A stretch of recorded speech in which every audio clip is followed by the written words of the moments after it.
looks like payouts for bug bounties are going way up.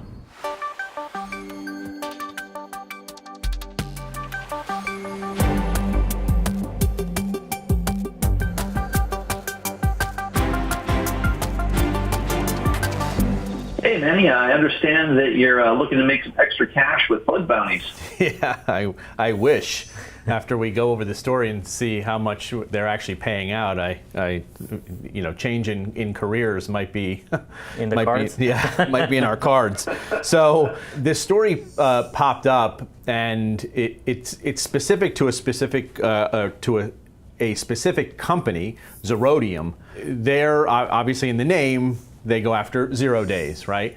So this company was established back in 2015, and they're based in Washington, D.C. And they are, in essence, a company that was established to receive bugs from researchers out there. And today, we see a lot of companies that take those bugs and then they in essence, sell them back to the companies who have those bugs. So they let them know, hey, you guys have a bug, you need to fix this, right? And I'm sure there's, the way that they get paid is the company themselves pays out like a bug bounty payout, to one of these companies that basically consolidates all the information and gets it out. Well, this company is a little bit different. So this company does not have normal customers like these other companies. They state on their website that their customers are mainly government organizations in need of specific and tailored cybersecurity capabilities and or protective solutions to defend against zero-day attacks. So you read that and you kind of think to yourself, okay, so first of all, they're selling to government organizations, right? Government organizations. Don't know exactly what that means, but that to me sounds somewhat nefarious as to who you're actually selling these to. And then they try to sweeten this thing up by saying that they're selling them so that they can protect, right? Protect against, protective solutions to defend. So they're saying, well, we're selling it to you so that you can defend against these things, right?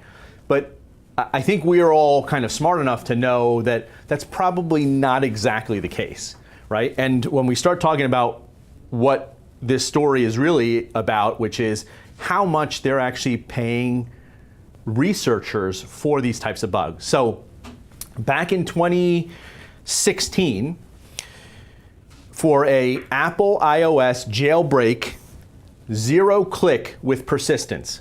So no need to click, and it's persistent. So it remains after you do a reboot of the device, it remains in place, your jailbreak. Back in 2016, you would be paid $1 million. That's pretty good. For that research, right? I mean, that's a pretty nice payout.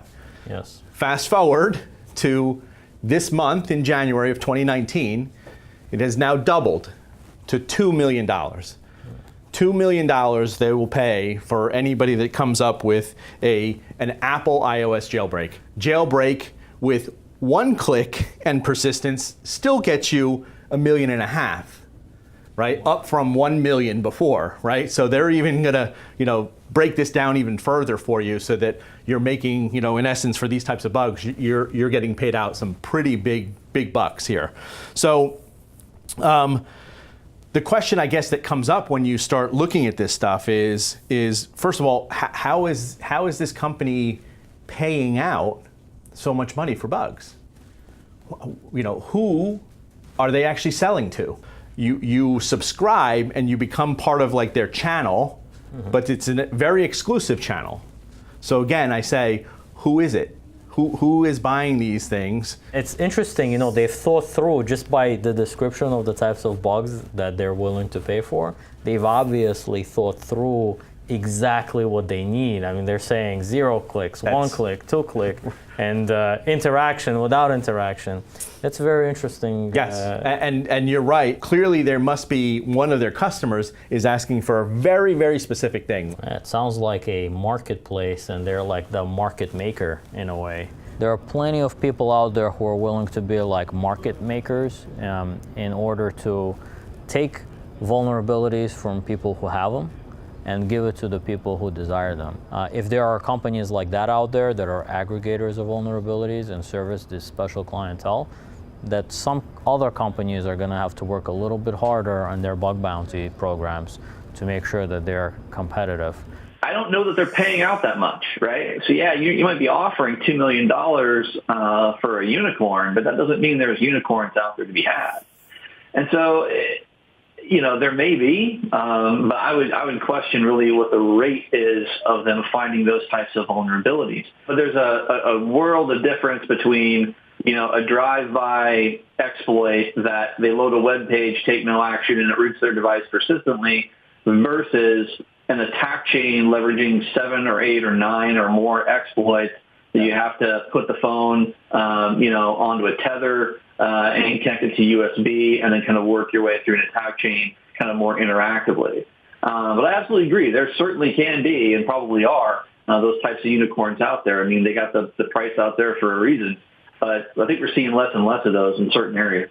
If you are a company that is writing software, you want to make sure that you have a good approach to security. Your software probably has bugs, so you have to figure out what is your best chance of catching them. Is it going to be through bug bounty programs that you run yourself? Are you going to partner with another organization? I think the advantages of having a bug bounty program are immense. And even if you don't have the means to set it up yourself inside your own company, there are many companies out there today that do bug bounty programs for you.